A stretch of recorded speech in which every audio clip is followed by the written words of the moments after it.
संदर्भ उपज, एनपीके के लिए उर्वरक संयोजन, उर्वरक का नाम और मात्रा, एनपीके के लिए उर्वरक संयोजन 2, उर्वरक का नाम और मात्रा, ये मुख्य जो इन्फॉर्मेशन इसमें दी जाएगी। सबसे महत्वपूर्ण ये और है कि हमारे किसान भाइयों को ये इसमें ये बताना पड़ेगा कि आप कौन सी फसल बोने जा रहे हैं। जी, लिखना पड़ेगा। हाँ, कौन सी फसल बोने जा रहे हैं, उसके हिसाब से हमारे जो वैज्ञानिक हैं, जो हमारे कृषि अधिकारी हैं, वो हमारे किसान भाइयों को इंगित करेंगे कि आपको इतना फर्टिलाइजर इस या इतना उर्वरक इस फसल के लिए आपको देना है मृदा कार्ड के अनुसार। मतलब जिस किसान का मृदा स्वास्थ्य कार्ड बन गया है और वो अपनी भूमि की जांच कराना चाहता है, उसको ये कहना है कि हमें गन्ना बोना है या हमें गेहूं बोना है, तो उसकी भूमि की स्थिति आ जाएगी, भाई ये आपकी भूमि में तत्व उपलब्ध हैं और इन तत्वों की कमी है जिसकी आप पूर्ति करें, और सिफारिश यही कर दी जाएगी। उसके आधार पे किसान उर्वरक का प्रयोग कर सकता है। तो ये किसानों के लिए बहुत अच्छी बात है और हमारी भूमि भी उर्वरक बनी रहेगी और जो संतुलन है वो नहीं बिगड़ेगा। दूसरा जो मैं किसान भाइयों को यहाँ बताना चाहूंगा कि कार्बन रेशियो एक होता है जो हमारी मृदा में पाया जाता है, 1:10, 1:10 का रेशियो होता है कार्बन और CR रेशियो जिसको बोलते हैं जी। तो हमारे किसान भाइयों को चाहिए कि सबसे पहले तो वो ढैंचा और सनई या जो भी है इस तरह की हरी खादें, उनका प्रयोग अवश्य करें। हमारे किसान भाइयों को चाहिए, क्योंकि जो भी नाइट्रोजन, फास्फोरस या पोटास, जो भी NPK है, उसको सही रूप में हमारी फसल तभी ले सकती है जब हमारी जो मृदा में जीवाश्म कार्बन की मात्रा सही रहेगी। तो डॉक्टर साहब, इस कार्ड में ये बात तो भी लिखी होगी कि भाई आपकी कार्बन रेशियो क्या है, ये भी इसके जिक्र है, जिक्र रहेगा, और तभी उनको उसी के हिसाब से जीवाश्म कार्बन की मात्रा भी पता चल जाएगी उनकी भूमि में क्या है। डॉक्टर साहब, बहुत अच्छी बात है, बहुत अच्छी चीज़ है किसानों के लिए, और जो हमारे खाद बेचते हैं उनको उस मात्रा में दे सकें। लेकिन सही बात यह है कि आप जान रहे हैं, हम जान रहे हैं, बहुत क्या ज़्यादातर प्रतिशत में किसान नहीं जानता कि मृदा स्वास्थ्य कार्ड कैसे बनवाएं, क्या होता है, हमारे किस फसल के कौन कौन तत्वों की आवश्यकता होती है। तो क्या कुछ प्रचार प्रसार के लिए व्यवस्था की गई है? बिल्कुल, देखिए, मृदा परीक्षण तो बहुत पहले से हमारे देश में, प्रदेश में उपलब्ध है, लेकिन ये स्वास्थ्य कार्ड, जो मृदा स्वास्थ्य कार्ड की एक शुरुआत हुई है, ये 2015-16 से ही हुई है। इसके पहले लोग अपना मृदा परीक्षण करवा लेते थे, लेकिन वो फिर उनको ढूंढे नहीं मिलता था कि कहाँ उन्होंने रख दिया, किसमें पर्ची में लिखा है, रिपोर्ट कहाँ गई।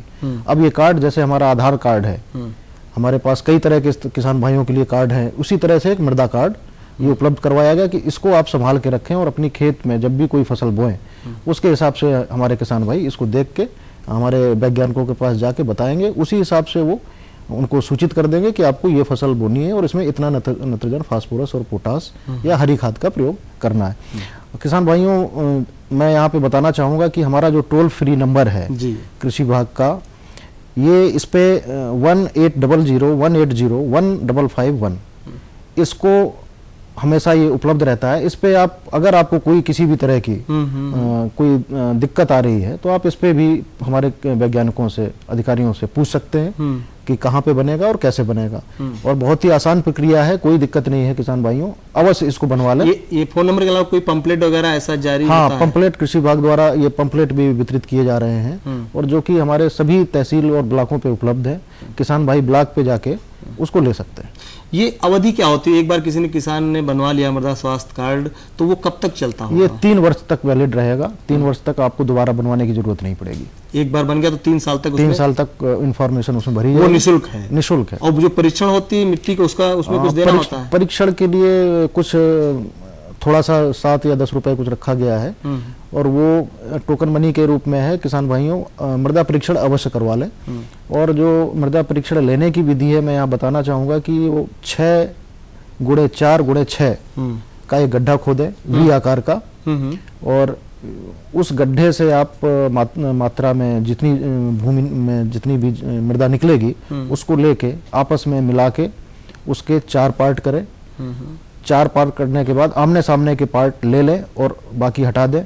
फिर उसको करें। इस तरह से करते करते जब आधा किलो मिट्टी बचेगी, तो उसको एक साफ पॉलीथिन में या साफ किसी कपड़े में लेके वो जो आपका नमूना एकत्रित हुआ है उसको भेज दें, और उसी पे जब रिपोर्ट आएगी आपके मृदा कार्ड में, वो रिपोर्ट इंगित कर दी जाएगी।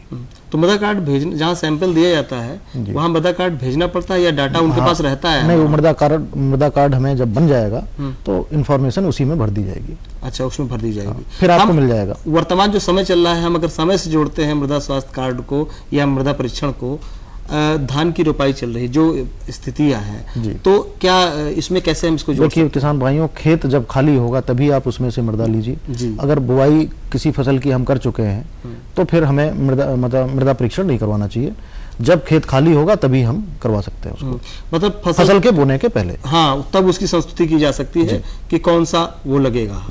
मृदा में कई बार कई प्रकार की, जैसे ऊसर भूमि का भी प्रशिक्षण होता है, किसी भी प्रकार की मृदा किसी भी प्रकार की जो भी भूमि है वो आपको उसमें उपलब्ध करवाया जाएगा। ऊसर है या आपकी मतलब ये कह सकते हैं भूमि कोई किसी प्रकार की सबकी जांच हो सकती है। बिल्कुल। और 6.5 पीएच से 8.5 पीएच तक की जो भूमि है वो सबसे उपयुक्त भूमि किसान भाइयों होती है, जो खेती बाड़ी लायक होती है। उससे ज्यादा पीएच पे बात हम और लंबी कर सकते हैं, लेकिन हमारी घड़ी की सुई इशारा कर रही है कार्यक्रम को समाप्त किया जाए। आप हमारे कार्यक्रम में आए और किसान भाइयों को मृदा स्वास्थ्य कार्ड आवश्यक क्यों है इसके बारे में जानकारी दी, इसके लिए आपका बहुत बहुत धन्यवाद। धन्यवाद। किसान भाइयों, कितना महत्वपूर्ण है आपकी भूमि के लिए, आपके अच्छे फसल उत्पादन के लिए कि मृदा स्वास्थ्य के बारे में जानकारी रखना, उसका लेखा जोखा रखना। इसके लिए बहुत महत्वपूर्ण हो जाता है कि आप मृदा स्वास्थ्य कार्ड बनवा लें, जिससे ये 3 वर्ष तक आपको बताता रहेगा कि आपको किस फसल में किस तत्व की आवश्यकता है और उसका प्रयोग करें।